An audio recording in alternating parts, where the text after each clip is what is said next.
Hi, my name is Damiano Karachi. I am the CEO of Spectrum Accounting Services. We're a full-service accounting firm located here in Boca Raton with offices throughout the United States.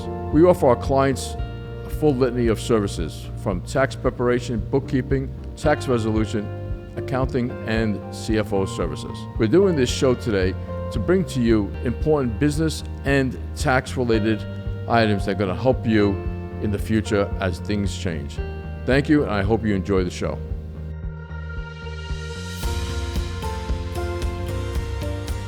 Barry, thank you for joining us here today.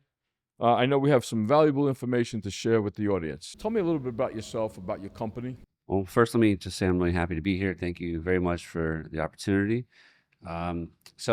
Briefly, I went to school in business. I studied business and law and tax, and I'm a very entrepreneurial person. And I started a firm in 2010 called Haimo Law, and we do estate planning and business planning. That's all we do. It's a niche practice. So, what is estate planning? So estate planning, I would say it covers two main things. It covers lifetime and postmortem. It's covering incapacity planning, which is when you lose your mind, you lose your faculties, you can't take care of yourself, dealing with financial, medical, other things. If you can't do it, someone's going to have to help you. And if you don't decide, the courts will decide for you. So getting those in place with the right people is very important. And on the other hand, you have like your postmortem. Who gets the assets, which everybody thinks about mostly in the movies, but also dealing with, asset protection, wealth preservation, providing for family outside of the court system, minimizing attorneys' fees and court intervention, dealing with substance abuse, people who have substance abuse issues. You don't want to give them money, or special needs. You don't want to have them disqualified from receiving federal benefits. It's dealing with conflict resolution, making sure that the right people are in the right seats at the right time, do the right thing, and the wrong people are out. Because if you don't decide these things, the law is very unforgiving, and it will decide for you. And oftentimes people are extremely surprised in a negative way when the wrong people are put in place or things go differently than what they planned because they just didn't plan ahead or they planned poorly. It's a big universe. So I can go on all day on this, but I'm just trying to keep it brief. It comes out to this, people don't realize how important planning is on a lot of aspects of their life. I've gone into businesses and they're successful, but they don't have a plan. Some organizations, they don't have a plan, and you know what? You need to communicate that plan. My employees benefit from me telling them what I expect from them to do. What's the plan? What's the goal? Can trust be used for estate planning? Yeah, so just to go back, you mentioned business. Business is Yeah. an extremely important part of estate planning because it's usually the biggest asset in an estate. So when you have people who don't have a plan and they have their biggest asset and they don't plan ahead, it usually gets sold for pennies on the dollar, or it just, it implodes. And it's a disaster when that happens. It's unfortunate. Trusts are great vehicles. I would say they're really versatile. They can be used to accomplish a lot of different goals. I let out with kind of a laundry list of issues that we deal with in estate planning. Trusts solve many of those issues. They're not for everybody, but they do solve a lot of problems. What's the difference between a will and a trust? So people kind of have an understanding of wills, I think, predominantly from movies, where there's like this reading of the will ceremony, which really never happens. But in reality, a will governs with respect to assets that are in your name when you pass away. That's really what it is. It comes down to asset disposition, but only in your name. And so there's a lot of different ways to get assets out of your name, which makes a will completely not invalid, but not necessary. If you put it in trust, that's one way you can avoid having to do a will. I was thinking more about the probate problems of a will. You have, people think that, you have a will and everything is done and everything is gone, not realizing the issues of probate. You want to explain that for about 30 seconds? I get this all the time. So people think if I have a will, I don't go through the probate system. And that is black and white false. Okay. In many states, probate is not a disaster. In Florida and New York, probate's a problem. It's a big deal. It's a 6 month to a year. It's tens of thousands of dollars. It's attorney's fees. It's conflict. It's a big deal. You're not avoiding it by having a will. You avoid it by doing your planning and getting nothing in your name, which can be done in a lot of ways, one of which is a trust. But to kind of piggyback on your question, when you have a trust, you will always have a will that points to the trust, so that if you miss something, you forget you have a trust, you title a house by accident in your name, it will point it to the trust. So ultimately everything kind of goes to the trust. And people don't realize this, that if you have multiple assets in different states, you have to probate that will in every single state. It just becomes time consuming. It could be a 2-year affair, if not more. Now you're subject to what the courts have to say. That's right. When should I create a trust? I think that planning is very personal. So, there's like a laundry list of when it could be helpful to plan. The earliest being you start accumulating assets. I think young adults going off to college that turn 18, that's a bright line between having your parents being involved and have access to medical, health, and financial information and not. And so I've had terrible stories of where parents are kind of shut out. So that's an example of like very young, kind of counterintuitive. You wouldn't think so. That's where you want to have some planning done. Then next, I would say like new parents, people who just had a baby. Their first thing is always, oh my God, I got to provide for my baby because of the guardianship, which is another thing in the will. Who was going to take care of my baby if I'm not around? That's another kind of younger, I would say demographic. Household. Demographic, yeah. And then generally I would say between 30 to 50 or 40 to 60, you start accumulating wealth, you have a family, you have assets, you want to protect those assets. It just depends on kind of where you are in life, what you have, and what the complexities are that you're dealing with, What are the different types of trusts? I mean, you hear so much out there, revocable, irrevocable living. What are the different types There's of so trusts? much misinformation or disinformation out there. It's incredible. I spend a lot of time kind of reteaching people. There's a lot of kinds of trusts. Yes, there's revocable, there's irrevocable, there's charitable, there's asset protection trusts. There's a lot of different special names of these trusts, but they're kind of all fall within these types of trusts. They're just kind of marketing names, if you would. Really, they're not different under the hood. But when to use them and why to use them, I think are widely misunderstood. No, I think we could spend a lot of time, and I hope to have you back talking about the different types of trust. We have situations, asset protection is very important. The tax consequences, what's the tax consequence of irrevocable trust versus a revocable trust? You wanted to say something. Go ahead. I just gonna say, if you want to put people to sleep, we could talk about the taxes of these trusts, but there's a lot you need to know. And I guess if I'm gonna ultimately leave you with one, I think major important point to take away about trusts is that you need to know what you're getting into. I think that it's a common misconception where attorneys they set people up with these trusts, and the client really doesn't understand how they work, both now and later when they become irrevocable, when they pass. Understanding the benefits of them, understanding the disadvantages of them. There's a lot to know. I mean, when you deal with the trust, we're talking about in Florida, at least, they can last 1,000 years. So if there's enough money to be invested while also, coming out to benefit your family, like they can last a long time. You really need to understand how they work mechanically. I mean, we go through a lot of extra hoops to give people that type of content. I think we spend another episode just talking about the Rockefeller Trust, and you talk about a life insurance trust, and there's so many kinds of trusts. We just keep on going on, and I didn't realize that Florida was 1,000 years. Yeah, they just changed it. They just changed it? It used to be, it was less.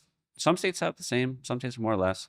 There's a really archaic rule called the rule against perpetuities, which is every law student's nemesis, especially on the bar exam, but they kind of statutorily codified around it to say, you know what, this crazy complicated issue doesn't need to be in place.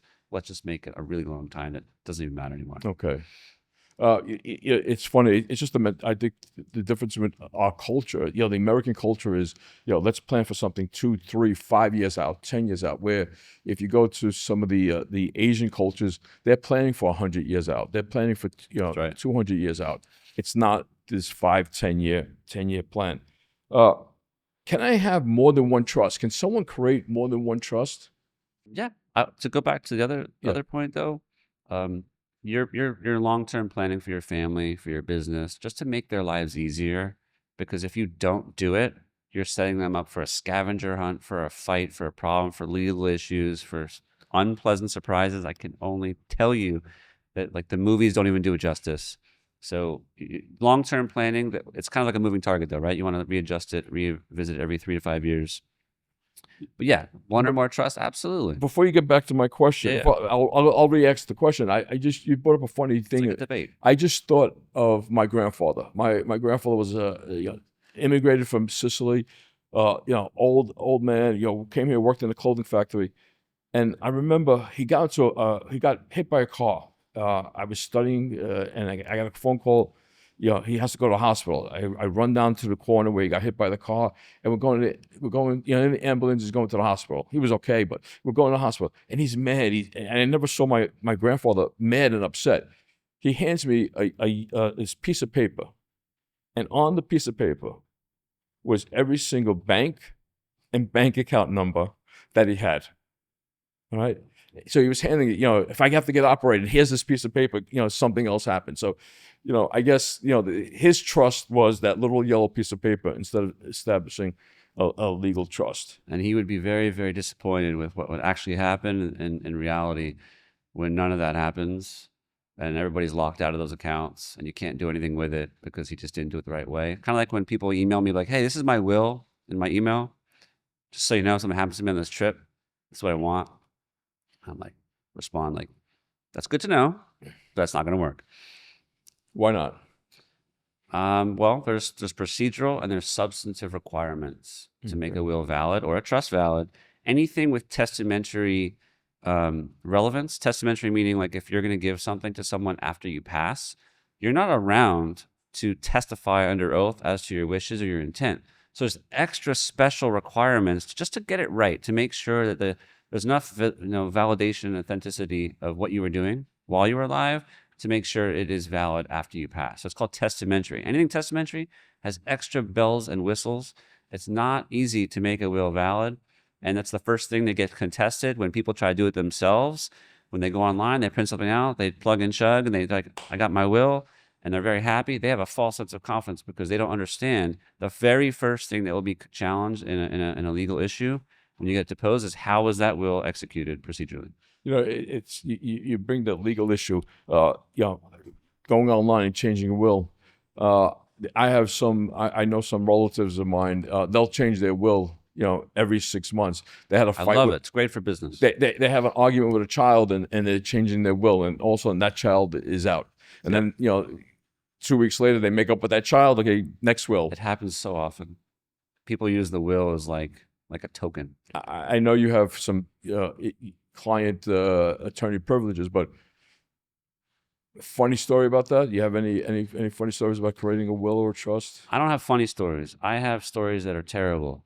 Right. And Let's give a horrible. They're horrible. They're terrible. I've dealt with so many families that are heartbroken and just shocked at what happened because the planning was either not done or the planning was done poorly. The most recent one I'll tell you was a really sad story of an older person who used a document provided by a facility that was not a will, but she had testamentary devises of house and car to particular people, and she did all the procedural things that were necessary actually to make it valid, and it still wasn't valid. It was challenged because people weren't getting their money. And when you have family and you have money, it's a disaster. It always bubbles up into a fight. And there was a fight. They hired an attorney and they challenged it. And after an evidentiary hearing, the judge said, this is not a will. Right or wrong. I don't think it was right, but right or wrong, it was not carried out. And the person who was really intended to be the recipient of, in this particular case, a house, the family house for many, many years, that they wanted to keep in the family had to be sold. And they didn't get what they were supposed to get. And it was extremely, I mean, imagine just your family house being sold because of your family members using the law to their advantage It's sad. It happens all the time. You know, all the time. money changes people, brings out the worst in us. So, what can I go back to the question? Can I have more than one trust? Yeah, absolutely. You can have as many trusts as you want. They're just vehicles. Think of them as their vehicles with instructions. Okay. The trustee manages the trust for the benefit of the beneficiaries. You're the architect. You know, they execute for you. You can have a lot of trust that doesn't matter. There's reasons to have trusts, but to back to what I said before about understanding how they work, that could be very burdensome administratively. So just understanding what you're getting into before you do it might make sense. What assets go into a trust? You keep on talking about assets. Yeah. I mean, well, you Can know, I put my business businesses. in a trust? I would say everything could go into trust. Businesses, real estate, stocks, bonds, planes, trains, automobiles. I'm more joking about that because you'd never want to put in to a trust anything that generates liability. So like a car. You know, when you have a trust, there's no asset protection. People always call me about that. They think a rev trust has asset protection, or even an irrevocable trust has asset protection. And to a degree, it does not have asset protection. It has asset protection when you pass away and it becomes irrevocable and your affairs are settled. Then it's an asset protection vehicle for your family, your beneficiaries. And you don't want to have a car in there that's poisoning that very protection that you've just, you know, worked so hard to achieve. So there's assets that make sense and there's assets that don't make sense. Some assets are inherently protected already without the trust. Some are not. So it's every family, every situation is different. Would the time period that you plan to hold that asset affect the decision to put it in a trust or not? Just more administratively, you know, logistically. That's all. There's no tax. Depending on the trust, if it's a rev trust, there's no tax, adverse tax consequences. There's no real estate, income tax, you know, estate tax. It's all the same. What is the cost? That depends on, you know, experience and complexity. You know, there's people who will do it very cheap and you kind of get what you pay for. And there's people who do it really expensive and, you know, you might be overpaying. You might be overcooking the turkey on that one. In my firm, we're kind of middle of the road.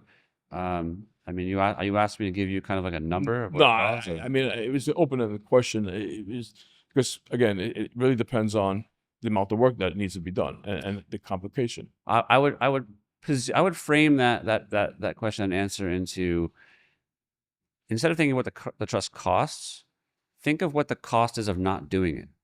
Okay, if you go to probate, just probate alone is probably $5,000 to $10,000 minimum for a small probate. You got millions of dollars, assets on other states, like you said, a business. You're looking at a very expensive process, and that's just one of the consequences. I mean, there's so many other consequences that are financial and non-financial. That if you're going to spend $5,000 on a trust plan and it's going to get the job done, it makes sense. You're going to spend that much on a vacation or a television. You might as well spend it on your family, in my opinion. Are trusts used in divorces? I would say they're used in divorces. They're definitely used in divorces when there's like a child support obligation and there's life insurance. They usually put that into a trust to make sure that, you know, if the spouse dies, like it's kind of taken care of in a vehicle, Okay. and it's narrowly structured to make sure that like it's only to the extent of that obligation, and beyond that, the person who's creating it, the spouse, the former spouse, can do whatever they want with it above that. That's how it's going to be used for sure. But they're relevant because they're part of the assets that go into the marital estate that have to be split up. You talked a little bit at the beginning about a special needs trust, setting up the care of your child going forward. Is that process different or have any more different planning than setting up just a regular asset protection trust? It's completely different.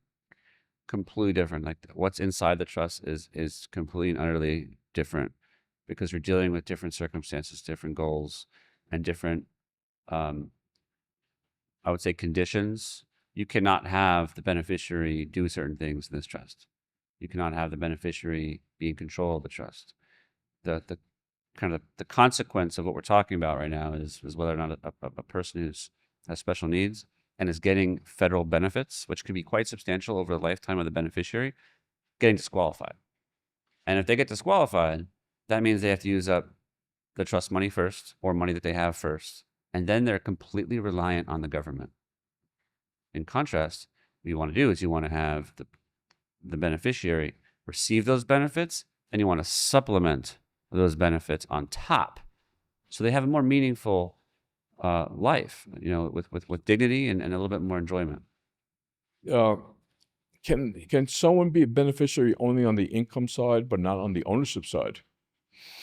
If you're talking about a trust, absolutely, you can slice and dice it in so many different ways. You can say that person A gets all the income or a portion of the income. You can say person B gets some of the income. You can say person C gets the principal. You can do whatever you want for the most part in these trusts, as long as it doesn't, violate the law or public policy. And sometimes people do get very granular with it, and sometimes people don't. But that's kind of the beauty of these trusts, is that they're completely flexible and they solve many problems. They're very prevalent in estate planning. Assets. Going back to the assets. So, can I limit what a person can do with that asset In the trust, in the trust? well, generally a trustee manages the trust for the benefit of the beneficiaries, right? So yes, you can say that this trustee can utilize these assets in certain ways. You're limiting the trustee and what they can do with the assets. Now, if a trustee is giving access to certain assets to a beneficiary, then they can set rules and limitations on that, and hopefully the trust is comprehensive enough to address how that's done, how it's not done, and what happens if things are going wrong, which makes these things kind of law. What piece of advice would you like to leave the audience here with? What is the best piece of advice you give our audience? I would say you want to plan with a professional who does it every day. You don't want to do it yourself. You don't want to cut corners. You don't want to be cheap. You want to invest in your family's future. It may or may not involve a trust. Just if you do a trust, just understand the benefits as well as the disadvantages, because there are disadvantages about them that you need to be aware of, and understand not just now how they're operating, but how your family will be engaging with them for the foreseeable future of their lives, because it will be important in how they live. And I've seen a lot of times where how it creates it could create some conflict and some some bad feelings with, like, maybe why they did certain things. So to your point about communicating with your family about what you're doing as well in advance goes a long way. It's good to let people know. One of the things we were talking about earlier was people don't understand what the plan of the trust is. Are you trying to cut somebody out? Are you trying to hurt somebody? That's right. How many times should someone revisit their trust? And you hear this word irrevocable. Does that mean I can't change it, or should I revisit it? Well, two-part question. Every 3 to 5 years, you want to relook at it because of three things. You got the tax code changing, the state law and trust code changing, and just life. Life changes that may make it relevant to wanting to have it reviewed. Which, if I may take this opportunity to share with you, I actually created a software company called Estate Studio that provides a free risk profile for estate planning. And how do we get to that company? Well, that's a longer story, but to get to the website, it's my.estate.studio. And you get a free AI risk assessment of your estate planning. It's completely operational. It's pretty cool. Talking about free and cost, we were talking earlier about veterans, and what do you do for veterans? In my firm, in our office in Florida and New York, we have a blanket, not temporary offer, basically, that any veteran that we work with gets 10% off, and they get 3 months no interest financing as a token of our appreciation to people who've served our country. I think it's very important, to remember that these guys, ladies and gentlemen, young men and women, they put their lives at risk for our freedom. So my father and my father-in-law served. I appreciate that. I appreciate your service as well, actually. And the other question was, is irrevocable? Irrevocable. It's irrevocable. Irrevocable, yes. We could have our own podcast just on that, but suffice to say that there are ways to change an irrevocable trust. Okay, irrevocable just means you can't revoke it, Correct. but you can change it with some thoughtful, attorneys that can help you do that. And we actually build into our trusts the ability to do that because it's really good to have flexibility and oversight. Because again, life changes. You just don't want to be super fixed into a position. Listen, Barry, I want to thank you tremendously. This is some great information we get to share today, and I look forward to, again, thank you for coming. Thanks for having me. I love doing this. We'll do it again. Absolutely.